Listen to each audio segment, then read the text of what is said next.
Alam mo ba ang kahulugan? Alam mo ba ang ibig sabihin? Gusto mo bang malaman? Tara, alamin natin. Ang Ala Juventud Pilipina.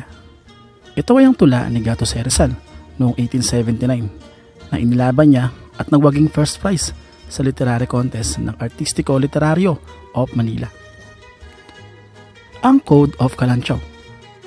Ito ay ang kilalang peking prehistoric na legal document sa Pilipinas na sinasabing sinulat ni Dato Calanchao noong 1433. Ang Kilusang Bagong Lipunan. Ito ay ang political party sa Pilipinas na binuo noong 1978 sa ilalim ng dating Pangulong Marcos. Si Jose Maria Basa. Isa siyang bayaning propagandista na nag-smuggle ng mga sulat ni Rizal na La Solidaridad, No Limit Tangere at El Filibusterismo papunta sa Pilipinas para mabasa ng ating mga kababayan. General Jacob Smith. Isang notorious na army officer ng Amerika na nag-utos patayin ang mga nakatira sa Samar. Libo-libong sibilyan ang pinapatay 10 taon patas bilang ganti sa pagkamatay ng 78 American soldiers sa kamay ng mga Pilipino. Ang Babaylan. Sila ay ang mga shamans sa iba't ibang ethnic groups sa ating bansa noong pre-colonial time. Sila ay gumagamot, namumuno sa ritual at gumagamit din ng itim na kapangyarihan.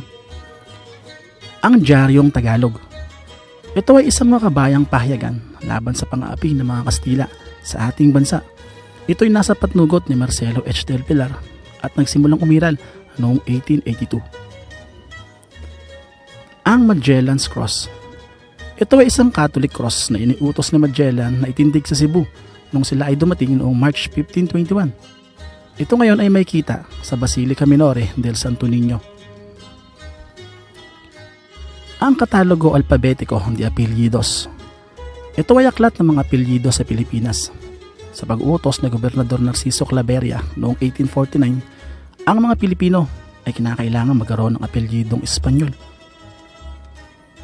Ang Urdaneta Passage. Ito ay ang ruta mula sa Pilipinas pabalik sa Acapulco na tinuklas ng magaling na manglalayag na si Father Andres de Urdaneta sa ilalim ni Miguel Lopez de Legazpi. Ang Habagat. Ito ay isang mainit na temperatura ng panahon na nagdadala ng mga matitindi at mabibigat na ulan. Tinatawag din itong Southwest Monsoon. Ang Philippines 2000. Ito ay ang socio-economic program ng dating Pangulong Ramos. Ito ay plano para sa pagpapalakas ng industriya sa taong 2000. Ginamit niya ang platapormang ito sa kanyang kampanya noong 1992 election. Ang IVAT. Ito ay batas para sa reforma ng piskal ng Pilipinas noong 2005 kung saan maglalagay ng tax sa petrolyo, kuryente at iba pa. At noong 2006, tumaas pa ito mula 10% hanggang 12%. Ang Kalibapi o Kapisanan ng Paglilingkod sa Bagong Pilipinas ay organisasyon sa panahon ng Hapon para sa moral recognition, mental education at economic rehabilitation. Ito ay pinamunuan ni Ninoy Aquino. Si Agustin Somoroy. Siya ay isang waray leader na namuno sa Waray Rebellion kontra sa mga Espanyol noong 1649 hanggang 1650 sa silangang ng Bisaya. Siya ay tinaguri ang waray hero ng Palagpag. Ang Acta de Tejeros.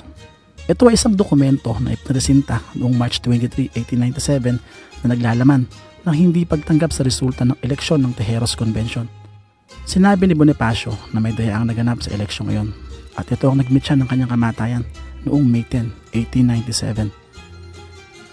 Ang Cabeza de Barangay. Ang Cabeza de Barangay o Teniente del Barrio ay ang dating leader ng barangay sa panahon ng mga Kastila. Hanggang sa muling pagtuklas ng mga kahulugan, ako'y muling samahan.